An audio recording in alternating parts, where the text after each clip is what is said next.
Ahora, Hola, hola. Aquí estamos de nuevo con una charla sobre glaciación y más. Yo soy Laura Flores y estoy junto a Sergio. Hola Sergio, ¿cómo estás? bien, bien, bien, muy contento de estar en la segunda parte del Sí, tema de la glaciación. Ahora vamos a introducirnos ya propiamente tal en algunas glaciaciones. Exacto, ¿no es cierto? sí. Pero antes de empezar, cabe mencionar que nosotros somos de la Fundación Ciencias Planetarias y Sí. también de The Mars Society. Pueden seguirnos en nuestras redes sociales. También pueden compartir este video con sus amigos, con sus cercanos. Vamos a hablar de temas sobre la glaciación y temas un poco más específicos. Y si se lo perdieron el anterior, les recomendamos primero partir con el video anterior y luego seguir con este. Exacto. Hoy día, Entonces, ¿de qué ahora vamos a hablar, Laura? Ahí. vamos a hablar de glaciaciones precámbricas. ¿A qué se refiere eso? A glaciaciones las más antiguas, las dos primeras glaciaciones.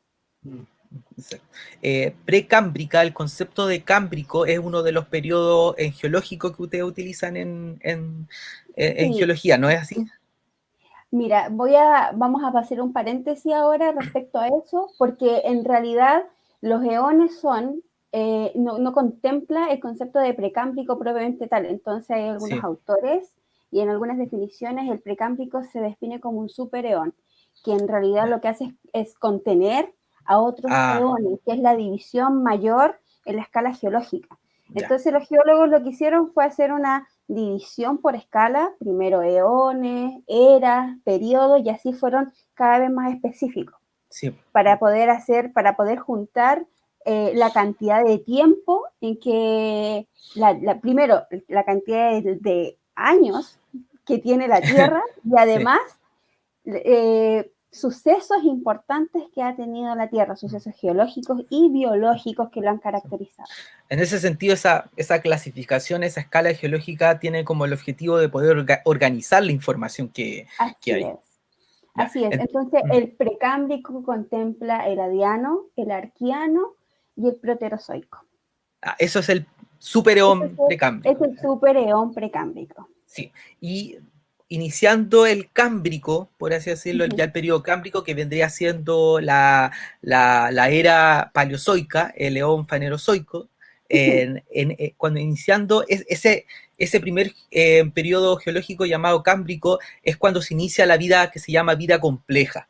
La vida ya más macroscópica, con organismos que tienen por así decir, órganos, que tienen antenas, que tienen ojos, que tienen caparazones. Antes de eso, en general, la vida era bastante simple, pero ya cuando aparece el cámbrico, la vida se hace compleja. Entonces, esa es un poco la división que existe. Antes, ya todo lo que es el precámbrico, la vida es muy simple, es muy básica, pero ya con el cámbrico se inician las formas de vida más complejas. ¿Ya? Sí, y poniéndole número a lo que acabas de decir, sería aproximadamente hace 545 millones de años, donde Ah, justamente ya. tenemos acá en nuestra figura, tenemos la primera, esta división, Sí, donde justamente estoy señalizando.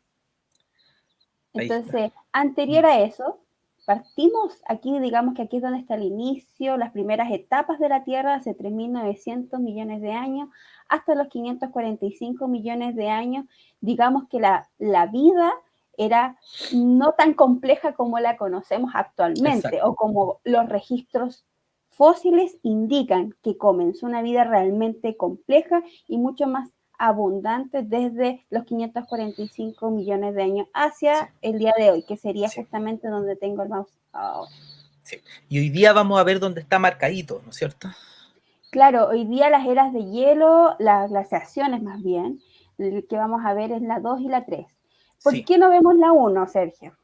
Porque la verdad es que si bien se han encontrado evidencia de la glaciación póngola, particularmente en África, todavía no existe un total acuerdo, por así decirlo, científico respecto a su existencia. O sea, habría comenzado hace 2.900 millones de años y duró unos 300 millones de años, pero todavía no hay totalmente un acuerdo acerca de la... Es probablemente la primera, pero todavía no hay nada claro Sí. respecto de esta. Entonces, mejor comenzar con la que estamos totalmente seguros que ocurrió. Yo documentándome precisamente para esta presentación, realmente veo que los autores en los papers más actualizados, más nuevos, sí. están mencionándola ya. Ah, ya la están Están mencionando. mencionando como una idea o como que hay registro de que posiblemente una glaciación Sí. anteriormente. Pero vamos a ver Anteriormente. precisamente la 2 y la 3. Y Entonces la vamos 3, directo, exacto. Sí. vamos De directo, hecho, empezamos con la 2. Uh-huh. sí, de hecho, para mencionar un poco lo de la primera glaciación, la de Póngola, Póngola no fue una glaciación global, fue una glaciación más bien de carácter regional. Entonces también eso complica un poco detectar la evidencia de la glaciación en comparación con las que vamos a ver hoy día, que fueron glaciaciones muy importantes, fueron que abarcaron gran parte del planeta. Póngola fue en ciertos sectores, no fue global. Entonces seguramente eso también complica un poco el encontrar evidencia de esta primera glaciación. Entonces comenzamos con la primera. Que es la glaciación huroniana. Esta es la más antigua, como ya decíamos. Evidencias de esto precisamente se encuentran en el lago Hurón, que está entre el límite entre Estados Unidos y Canadá. Entonces las evidencias, como muestra acá en el mapa, precisamente quise destacar ciertas ciudades, ciertos estados de Estados Unidos y de Canadá que son quizás un poco más conocidos, para poder como ubicarse en el mapa. Estas evidencias datan desde 2400 hasta 2100 millones de años. ¿Y qué se encontró? Se encontró precisamente evidencias como las mencionábamos en el video anterior, tilitas o dropstone. Y también cabe destacar que no solamente se han encontrado en esta región, aquí es donde se encontraron las primeras evidencias y son bastante contundentes y por eso recibe además el nombre huroniana. Pero posteriormente, y estudios incluso recientes, se han encontrado en Sudáfrica, en el oeste de Australia, en la parte norte de Europa, Escandinavia, Sudamérica, muy poco registro, India y en el último artículo que por lo menos yo vi que en una parte de China. Aquí hay una complicación. Voy a seguir con la siguiente presentación. Aquí precisamente muestro también la misma división, un mapa más bien esquemático, en donde se encuentra la parte de Canadá y un sector de Estados Unidos, y precisamente en donde se han encontrado, donde dice Glacial Deposit, los depósitos glaciales que permiten registrar y dar evidencia que ocurrió este fenómeno. ¿Qué ocurre? Como es una glaciación tan antigua, realmente no es que no se han encontrado porque no necesariamente se han estudiado, sino que las rocas con esa edad realmente son escasas. Entonces hay que tener presente que hace más de 2000, más de 1500 millones de años es relativamente complicado encontrar evidencias porque no van quedando rocas que tengan esa edad. Entonces es importante que también tengamos el concepto de cratones en nuestra cabeza. Y precisamente Canadá tiene rocas que son bastante antiguas, entonces un cratón. También eso es un cratón son rocas muy, muy antiguas. Exactamente, que tienen además un registro que se formaron durante el Arqueano. Ya. Porque evidencias incluso del Adiano realmente son muy, muy pocas, que es el primer eón. Entonces, el primer eón, antes del arcaico, sí, ya. Entonces tenemos el arqueano o el arcaico más bien. ¿Sí? Tenemos este eón, que es el segundo, y ahí hay más evidencia, y hay sectores, hay regiones que mantienen registro de distinto tipo, no solamente glacial. Entonces, en cuanto al registro glacial que se encontró acá, tenemos precisamente estos dropstone, que son, recuerden, que son estas rocas que se encuentran de alguna forma como que artificialmente los hubiesen puesto entre la secuencia sedimentaria. Sí. Entonces se ven capas sedimentarias una tras de otra, así como que fueran páginas, hojas de un libro, y de repente, ¡pah!, una roca. Precisamente porque rocas que precipitaron en el momento en que se estaba formando y se estaba acumulando todo este sedimento fino, pero rocas de mayor tamaño lograron precipitar porque el poder de los glaciares es bastante. Entonces logran arrastrar, movilizar material, ya sea fino como también un poco más grueso y un poco más grande. Y también se encuentran sedimentos y capas de fangolita. Entonces es bastante variado. En cuanto a la sedimentología, hay bastantes tipos de evidencia, pero las más notorias son precisamente los dropstone y las tilitas. Y las tilitas. Sí, y es importante notar que es bien extendido, o sea, son en distintas partes, porque me decía China, India, Sudamérica, Norteamérica, el norte de Europa, entonces eso yo creo que ha motivado un poco a que algunos científicos propongan que también aquí hubo una especie de tierra, este concepto que se llama tierra bola de nieve, que es como un planeta casi cubierto totalmente de hielo. Claro, porque además hay que destacar lo que dices, porque las proyecciones en algunos sectores ¿Sí? solamente dicen que es regional, como por ejemplo la primera posible glaciación, ¿Sí? que se encuentra en evidencia solo en ciertas regiones, o Sí, que ya se empiezan a encontrar en distintos en lados distintas donde uno partes, puede sí, hacer una proyección más global. más global. ¿Y cómo estaban los continentes cuando ocurrió el Huroniana? ¿Qué pasaba con los Pues, continentes? claro, ahí voy a volver al anterior para mostrar Sí, precisamente, claro, aquí no se ve el esquema, solamente se muestra una región. Ese es otro de los grandes problemas, porque si bien se tienen registros, no se tiene una historia realmente documentada del todo de cómo se encontraba la distribución de los continentes en ese continentes en momento, ese porque momento, eso, ya. incluso esos 1.000 millones de años antes de la primera esquema propiamente tal de la Tierra, Sí. porque se tiene una idea de que, por ejemplo, el primer supercontinente es Columbia, pero pasó a harto tiempo después, cuando los continentes ya se estaban ensamblando. Entonces, Ah, ya. realmente la distribución En eso era no se tiene alrededor de mucho, todo el planeta. ya. No se tiene una distribución, no se sabe si estaban realmente Las juntos del masas todo. juntas, o ya.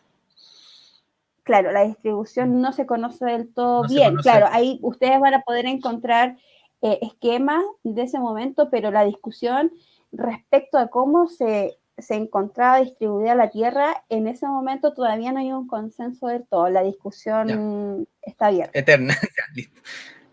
Eh, bueno, entonces ahora vamos a tratar de entender qué fue lo que llevó al planeta a esta era de hielo, glaciación huroniana. Lo primero que hay que aclarar es que más que un avance glaciar o de una glaciación, fueron varios, ¿ya? El clima siempre está oscilando, entonces como siempre está oscilando, a veces el clima se hace más frío, otras veces menos frío, entonces cuando es más frío el glaciar avanza, cuando es menos frío retrocede, entonces más que un evento total grande, probablemente se estima que deben haber sido entre 3 o 4 avances glaciares, ¿ya?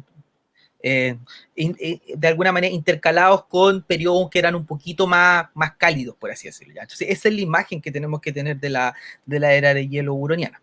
Entonces, para tratar de entender por qué el planeta llegó a esta glaciación, que además fue muy intensa, es que el registro geológico muestra que junto con el inicio de la era de hielo ocurre un evento que es muy importante, que es la gran oxidación, o sea, la elevación de la cantidad de oxígeno que había en la atmósfera desde casi cero, porque había muy poco antes de 2.400 millones de años atrás, muy poco oxígeno en la atmósfera, y posterior a esa época, la concentración se elevó 1-2%. Igual es poquito comparado con hoy día, que es 21%. Pero en ese tiempo fue suficiente para provocar desestabilizar totalmente el sistema climático. ¿Ya? La siguiente. La pregunta es ¿por qué? ¿Qué fue lo que llevó a elevar las concentraciones de oxígeno? Y las responsables son las cianobacterias. Eh, Antes de 2.400, antes de 2.500 millones de años, las cianobacterias no tenían la capacidad de realizar lo que se llama la fotosíntesis oxigénica. Ellos realizaban fotosíntesis, las cianobacterias, pero realizaban una fotosíntesis que no producía oxígeno, ¿ya? Eh, pero hace aproximadamente 2.500, 2.600, según los estudios moleculares que han hecho los biólogos, aparecieron, las cianobacterias adquirieron la posibilidad de realizar fotosíntesis liberando oxígeno a la atmósfera. Y eso elevó la cantidad de oxígeno que había en la atmósfera. Entonces aquí hay una imagen de la cianobacteria y en el otro lado están los estromatolitos, que ahí Laura nos puede contar un poco qué son esta estructura de los estromatolitos, de Los dónde vienen, estromatolitos. qué tan antiguos son estas estructuras. Se cree que son de las estructuras más antiguas porque en realidad son Son colonias, exacto. colonias, sí, son colonias de bacterias Sí, Además ocupan bastante sedimento, van sí, ocupando todo el material, metales también, ya, parte del reciclaje de alguna forma del agua y van ya, formando estas colonias y pareciera que son rocas. sí, pero son Y, bacterias. exactamente. Y además se encuentran el registro durante toda la historia de la Tierra, por así decirlo, desde que se Sí, encuentran los primeros registros fósiles hasta la fecha. Entonces no es como que solamente hayan ocurrido en ese momento y que son sí, la única evidencia. No, no, no. Actualmente se sigue informando porque, como decía, son colonias, agrupación sí, simplemente. sí. Están en Australia, si no me equivoco, Sí, ahí hay una en la gran, actualidad. en la actualidad, claro. Sí. Ya, entonces, las cianobacterias en ese momento adquirieron esta posibilidad de realizar fotosíntesis oxigénica. Antes realizaban fotosíntesis anoxigénica, o sea, sin producir oxígeno. ¿Ya? La Ujú. siguiente. Sí. Entonces, bueno, ese es un poco el proceso de la fotosíntesis. Básicamente la fotosíntesis consiste en tomar agua, tomar dióxido de carbono de la atmósfera y elaborar una molécula orgánica. Para realizar este proceso se necesitan lo que se llaman fotosistemas. Hay dos fotosistemas, el fotosistema 1 y el fotosistema 2, que es como una cadena de reacciones que para la cual se necesitan proteínas y una serie de un complejo bioquímico bien complejo. El tema es que antes de los 2500, antes de los 2600, las cianobacterias o los ancestros de las cianobacterias tenían o solo el fotosistema 1 o solo el fotosistema 2. Y aproximadamente 2500, 2600, las cianobacterias adquirieron los dos, se quedaron con los dos fotosistemas. Y fue ahí cuando apareció la fotosíntesis liberando oxígeno. ¿Ya? Entonces, ese fue un cambio muy importante evolutivo que ocurrió en esa época. ¿Ya? ¿Y qué fue lo que produjo? El oxígeno oxida, es un oxidante, entonces empezó a oxidar el metano. En la atmósfera de ese momento había mucho metano y había mucho dióxido de carbono. ¿Ya? El dióxido de carbono ya está oxidado, de hecho, por eso tiene un O2, ¿ya? Entonces, eso es una molécula que ya está oxidada, ¿ya? Pero el metano, si ustedes se fijan, tiene 4 hidrógenos, por lo Sí. tanto, no está oxidado, está en forma reducida. Por lo tanto, cuando apareció el oxígeno, comenzó a oxidar el metano. ¿Y cuál es el problema de ese proceso? Es que el metano es un gas de efecto invernadero y es un gas de efecto invernadero más potente que el dióxido de carbono. Por lo tanto, cuando empezó a oxidarse el metano a dióxido de carbono, la intensidad del efecto invernadero comenzó a disminuir. Y ese efecto invernadero de menor magnitud fue lo que comenzó a enfriar el planeta y llevó a que se produjera la glaciación. Siguiente. Sí. Y bueno, eso posiblemente pudo haber sido muy intenso y pudo haber llevado a un episodio de Tierra Polo Nieve. No obstante, el episodio de Tierra Nieve, que es con la imagen que estaba ahí, no surgió por la glaciación huroniana. La hipótesis de la Tierra de Polo Nieve fue propuesta para otra glaciación, que es la que vamos a ver ahora y que es la posterior a la glaciación huroniana, que se llama era de hielo del Neoproterozoico tardío, que los geólogos también lo asocian con un periodo criogénico también, y eso ahí Exactamente. nos va a empezar a contarnos Laura ahora acerca de ese periodo.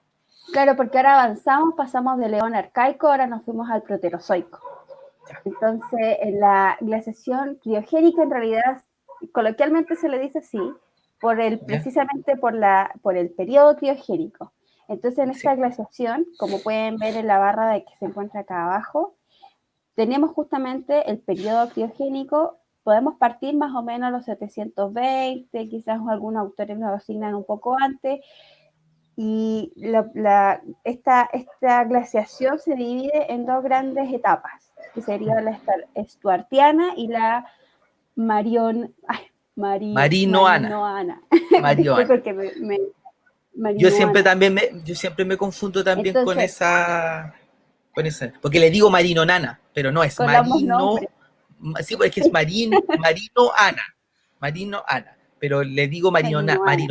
marinonana, una cosa así. Ya, pero, Entonces, justamente precisamente al primer pulso, por así decirlo, a la primera parte de esta glaciación, que es ¿Mm? la estuartiana, se le asigna el nombre de bola de snowball, de Eso, bola la de tierra por la nieve, nieve. completamente la Tierra estuvo cubierta en esta exageración más o menos que se piensa de que completamente estuvo cubierta. Pero ¿por qué se piensa eso? Porque las evidencias se muestran en distintas como, rocas Sí, y que se encuentran actualmente distribuidas en en todas distintos partes. sectores. Mm, Entonces, precisamente se encuentran evidencias, por ejemplo, las que están marcadas las estrellas azul. Vamos a ver primero el esquema que está acá abajo, que es el más antiguo, y el mm, que está arriba es relativamente un poco más reciente en comparación al anterior.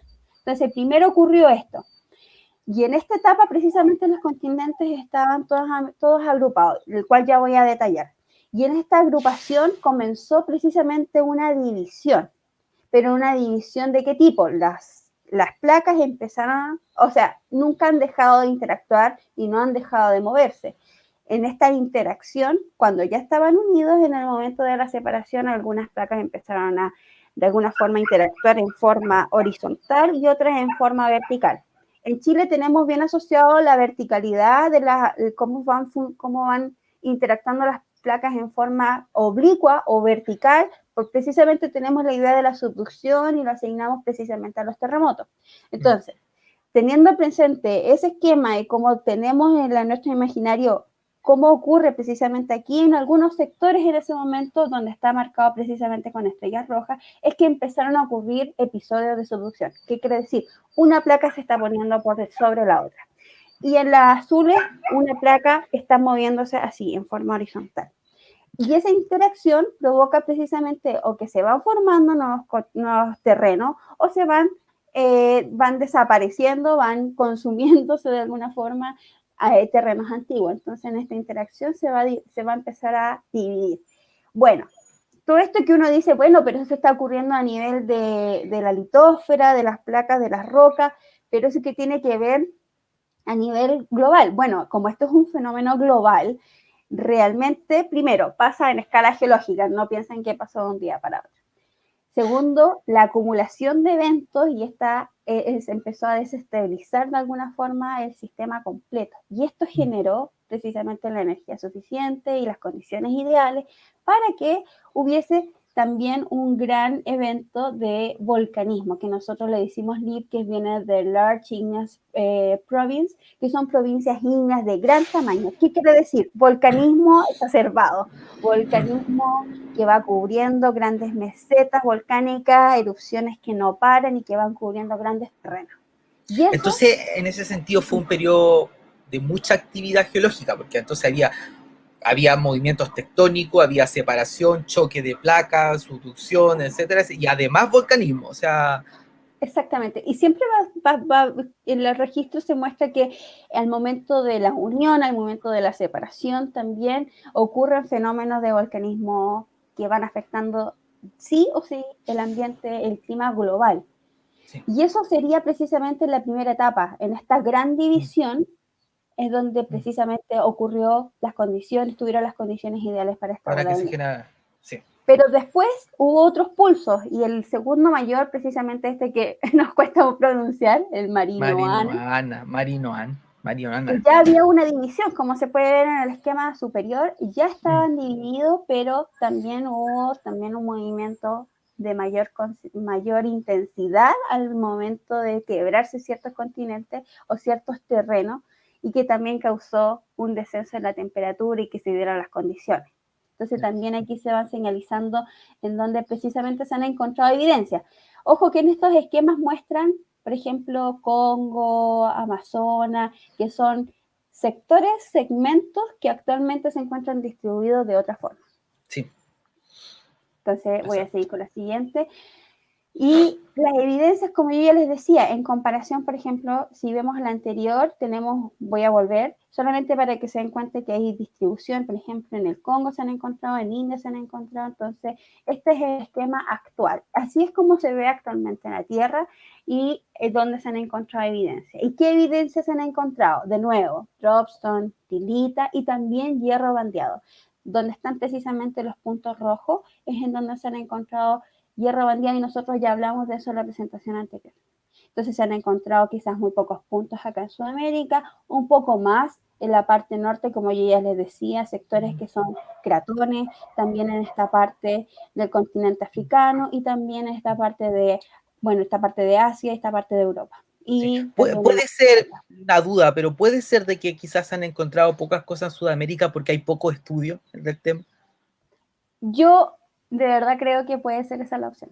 Sí, porque en general, yo, por ejemplo, lo hablamos a, no sé, pues a nivel meteorológico, cuando tú calculas, por ejemplo, la cantidad de estaciones meteorológicas que hay en otras partes, está lleno, pero aquí en Chile hay pocas con mucho registro y al final cuando uno filtra todo eso se queda con 3, con 4, entonces es como, yo creo que debe pasar un poco lo mismo, de que hay tan poca gente estudiando estos temas que al final es poca la evidencia que tiene en un continente acerca de ciertas cosas, ciertos procesos. Sí, igual también cabe destacar que, por ejemplo, una parte de Argentina y también de Brasil Sí, es un sector que es un cratón, pero ya pasa la parte de los Andes son terrenos relativamente jóvenes. Entonces joven, hay una exacto. gran evidencia de sucesos anteriores con evidencias marcadas porque simplemente no va a haber registros Sí, geológicos. exacto. Pero, por ejemplo, ya que mencionas la parte de meteorología, también en cuanto al hallazgo por ejemplo, cosas relacionadas con meteoritos o Sí, grandes cráteres, tampoco en sí. Sudamérica hay tanto registro, pero no es porque quizás no hayan, es porque no se han estudiado. Ah, Entonces porque son ahí no como se dos han estudiado. factores. Ah, ya, ya, Son dos factores. Entonces uno es que se estudia un poco sí, y otro es que no hay evidencia geológica. Entonces, ya, y ah, como la parte ya. norte hay más Las dos cratón. cosas. Uh-huh. Sí, ya, Entonces, como ya les mencionaba, parte de estos puntos, los autores muestran que precisamente se han encontrado ya sea secuencias sedimentarias propias de procesos glaciares, también hierro bandeado, también parte de los dropstone, aquí se nota un poco más, esta es una sí, secuencia de una tilita con sedimento de distintos tamaños, es una matriz más bien heterogénea y también pangolita. También se han encontrado, y también un poco de yeso. En esta última se muestra también. precisamente secuencia, y también marcan, claro, quizás uno dice ya, pero ¿de qué sirve eso? Pero es que además se tiene un registro de qué es lo que el glaciar puede producir y qué es lo que qué tipo de sedimento va a generar para que después se produzca la diagénesis y se generen estas rocas. Entonces, Ya, de nuevo volvemos a lo que yo decía en la presentación anterior, me importa mucho el contexto en donde se están buscando. sí, Y bueno, también como ya les mencionaba, precisamente esta unión y separación de continentes, uno tiene en la cabeza quizás un poco más la palabra Pangea, Gondwana, Pangea, Laurasia, que es el último gran supercontinente. Pero anterior a ese está precisamente, bueno, en realidad hay otro que es Panotia, y anterior a esa Panotia está Rodiña. Entonces, dentro de los supercontinentes que se conoce está Columbia, después viene Rodiña, Panotia y por último Pangea. ya, Y Rodiña es súper importante, se tiene harto registro y precisamente esto es un estudio, este es un artículo precisamente no de glaciación, sino del movimiento de los continentes. Entonces, ya veíamos que el continente estaba formado hace 900 millones de años. Ya ya, en los 760, ahí es cuando empieza la división y justamente coincide donde están las secuencias sedimentarias del inicio de esta gran glaciación ya, y luego ya a los 630, que es cuando viene este segundo pulso, en donde también se empiezan como a dividir ciertos sectores, como esta los parte del sectores. oeste de África, la parte de Amazonia, empieza una división ya de terrenos que igual siguen siendo grandes, de gran tamaño. Ya a los 600 millones de años la división y cada uno andaba por su parte. Entonces, Entonces, sí, recuerden que esto el movimiento, la separación y la unión es algo que es relativamente común en la Tierra. Es sí, algo que ha ocurrido antes y que van configurándose de distinta manera. Y que va afectando de alguna forma las condiciones, ¿cierto? sí. Y eso es muy importante porque, bueno, aquí Laura nos puso de que todo este periodo fue de mucha actividad geológica. Estaba el tema de los choques de placas, los continentes se estaban moviendo, se estaba separando Rodinia, se estaban apareciendo, o sea, había una tremenda actividad volcánica y seguramente todas esas cosas de alguna manera llevaron a que al planeta entrara en esta gran era de hielo.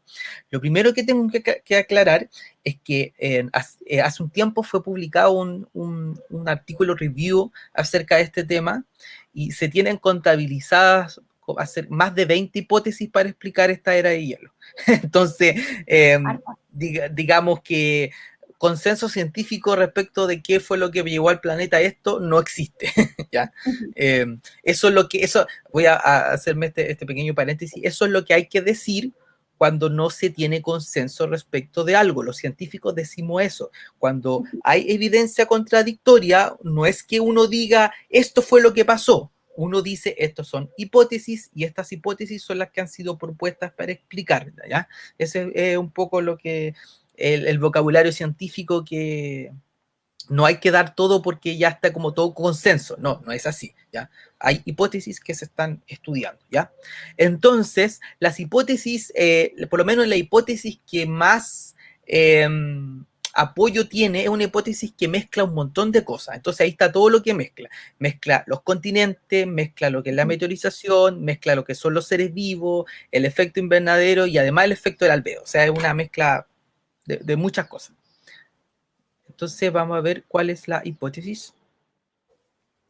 Entonces la primera es continente, supercontinente Rodinia. Entonces hay que ver de qué manera pudo haber afectado todos esos procesos que habló Laura, cómo pudieron haber provocado la era glacial. Entonces, lo primero que hay que entender es que cuando se produce una fragmentación de continente, se distribuye, bueno, se produce mucha desintegración de rocas, porque obviamente las rocas están sometidas a un montón de esfuerzo, porque se separa una cosa, choca un terreno, se fractura, etc. Entonces hay mucha desintegración de rocas, pero además cambia la posición de las rocas. Entonces a veces, por ejemplo, como los continentes se mueven, un continente, o sea, una masa continental de rocas que estaba expuesta, por ejemplo, en los trópicos, se mueve hacia el sur, entonces ahora cambió de ambiente, ya no es el mismo. Por lo tanto, imaginemos que tenemos, por ejemplo, rocas en los trópicos. ¿Cómo son los trópicos? En los trópicos normalmente hay mucha precipitación y está muy cálido el ambiente. Si yo muevo la roca,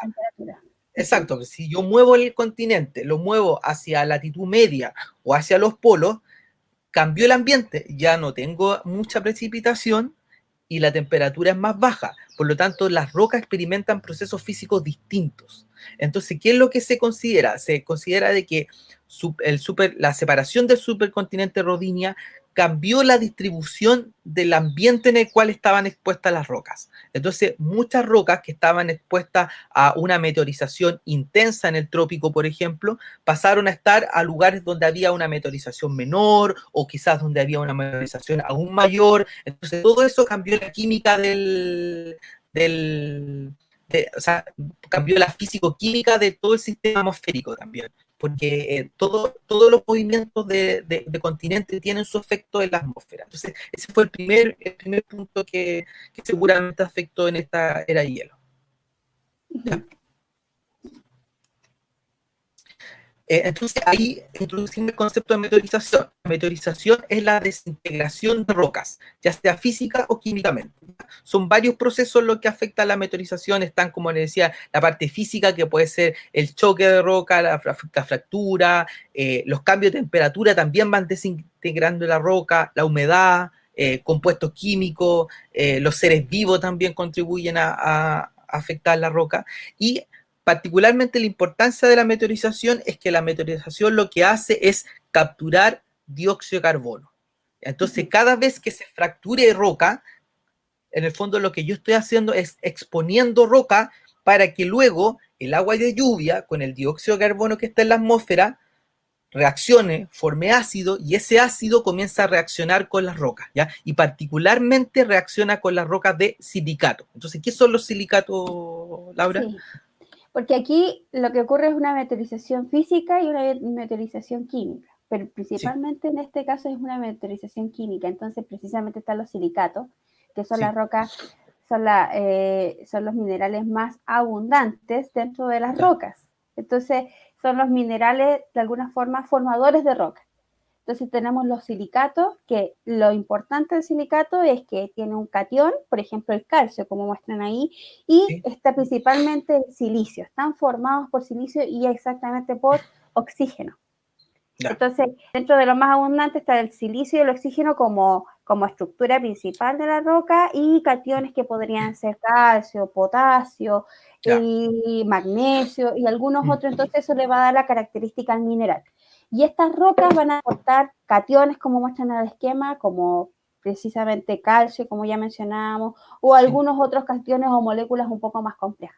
Sí, entonces lo que pasa con estos silicatos y los ácidos que se producen entre la lluvia y el dióxido de carbono es que reaccionan, y al reacción forman lo que se llaman rocas carbonatadas, o sea, rocas que tienen carbón. ¿Y qué es lo que significa eso? Significa que el dióxido de carbono, o sea, el carbono que estaba en el dióxido de carbono, que estaba en la atmósfera, reacciona y pasa a la roca. Entonces es como sacar dióxido de carbono de la atmósfera y dejarlo guardado en las rocas. Entonces, ¿qué son las rocas carbonatadas o las rocas con Las carbón? rocas carbonatadas precisamente tienen ya no tienen el silicio como Ya. elemento principal, como estructura basal sino que en los minerales va a tener, lo principal va a ser el oxígeno y el Sí, carbón.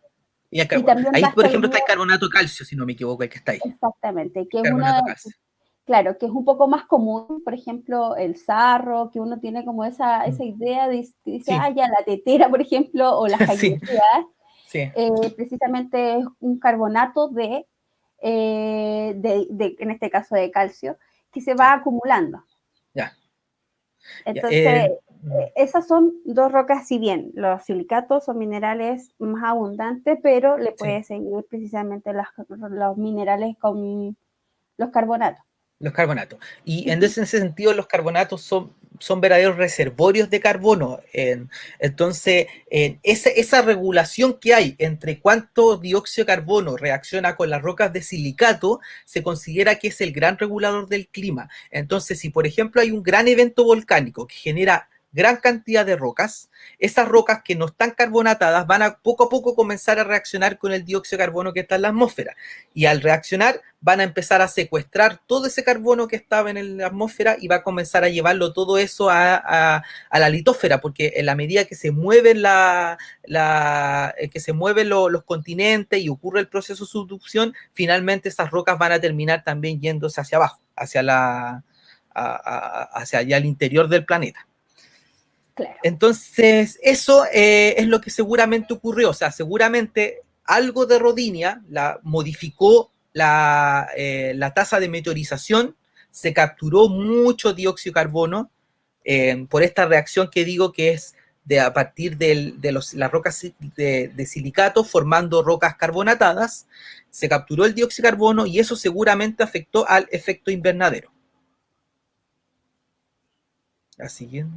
Entonces ahí seguramente afectó. Entonces se empezó a capturar dióxido de carbono y produjo el efecto invernadero.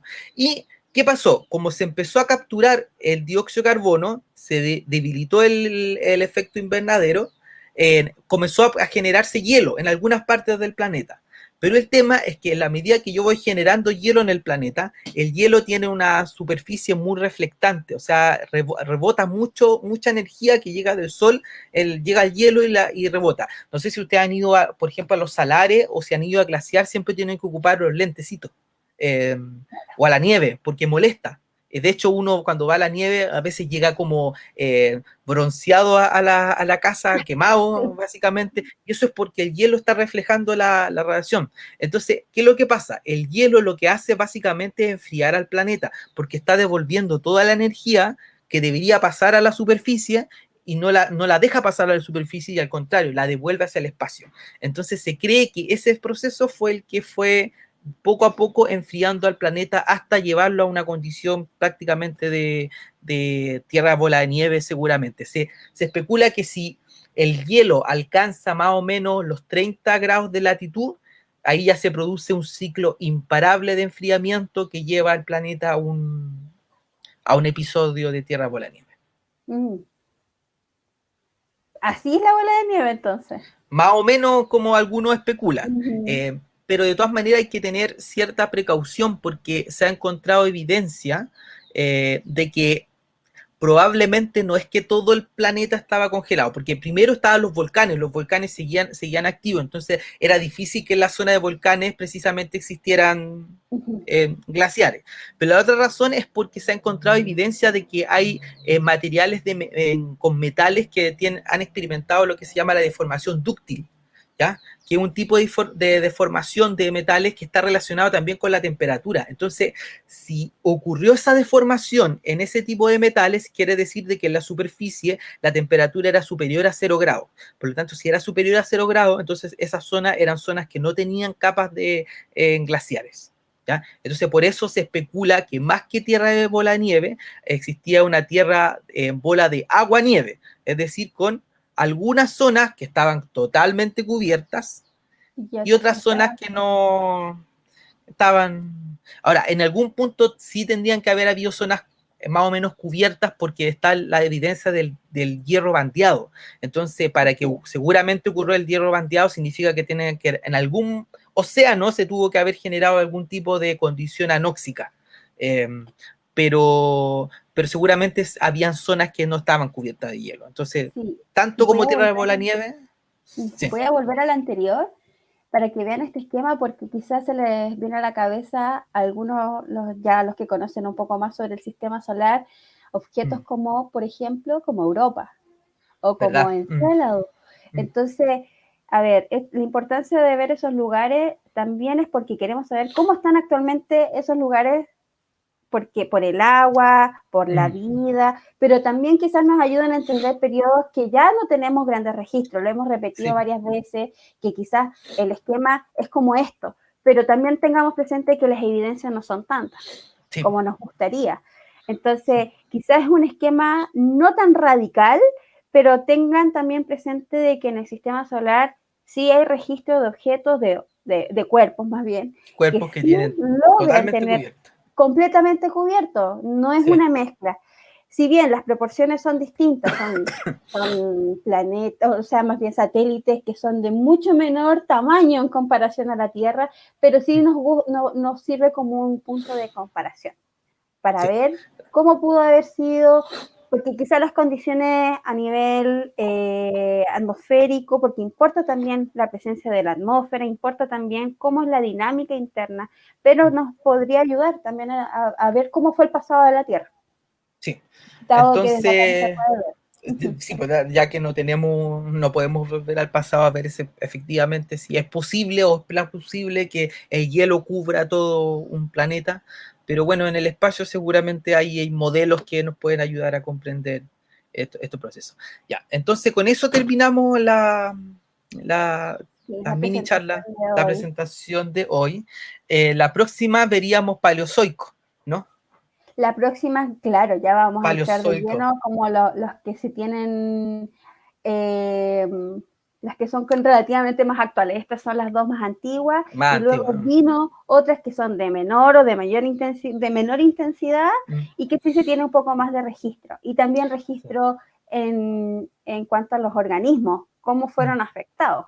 Cómo fueron afectadas. Sí, no, acá hay poca evidencia respecto. De hecho, los organismos, por así decirlo, más complejos, que vendría siendo la biota diacárica, ocurrió después de este proceso de glaciación. Entonces, antes de esto, seguramente había puro microorganismo. Entonces, y detectar un microorganismo, yo no sé si los geólogos tienen la capacidad, los paleontólogos tienen la capacidad de observar. Yo sé que se han encontrado bacterias, como fósiles de bacterias, pero la verdad es que es muy difícil encontrar, porque si ya es difícil encontrar una bacteria para nosotros, que ahora en la actualidad, imagínense lo que significa buscar una bacteria de hace millones de años. Claro. Entonces, sí, pero ya bueno, entonces vamos a ver la próxima, vamos a avisarles cuándo vamos a estar con la tercera charla, que va a ser el Paleozoico, donde veríamos la glaciación andina sahariana y la glaciación Karoo, que es muy importante porque está relacionada con Pangea, está en ese momento formándose Pangea,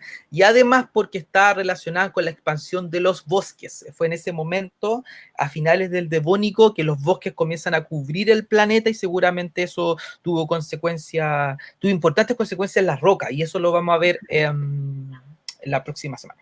Sí, ¿Ya? y vamos a ver cómo se están moviendo todos los continentes una vez más. Una vez más, y que siempre al final eso es el que termina de alguna manera controlando las condiciones que hay dentro del planeta. Los dejamos invitados a las redes sociales, página por web. favor, síganos, vean nuestra página web, hay más material, tenemos podcast, tenemos también en Instagram, se está subiendo material, información constantemente, y luego además ya se viene la presentación de nuestro libro, el trabajo que venimos realizando como grupo. Entonces, eso sí va a estar, espero les guste, y parte de las cosas que hablamos hoy día, algunas cosas están mencionadas también. De hecho, en el libro, Laura, si no me equivoco, en el libro habla de toda la parte geológica de los continentes, así que ahí se van a poder profundizar sobre toda esa parte, y si no me equivoco, yo precisamente hablo de la glaciación huroniana en el libro, así que justo la tomo como modelo de glaciación, así que lo van a encontrar además toda esa información en el libro. Para diciembre seguramente va a estar y también comentarles que estamos ya iniciando también el curso de astrobiología. Si quieren tener dudas, si tienen dudas acerca de ese curso, inscripción y todas esas cosas, pueden hacerlo, comentarlo en el Instagram o directamente al correo de la página web. Ya, eso. Que estén muy bien. Que estén muy bien. Nos vemos bien. a la próxima. Listo, chau, chau. Chao.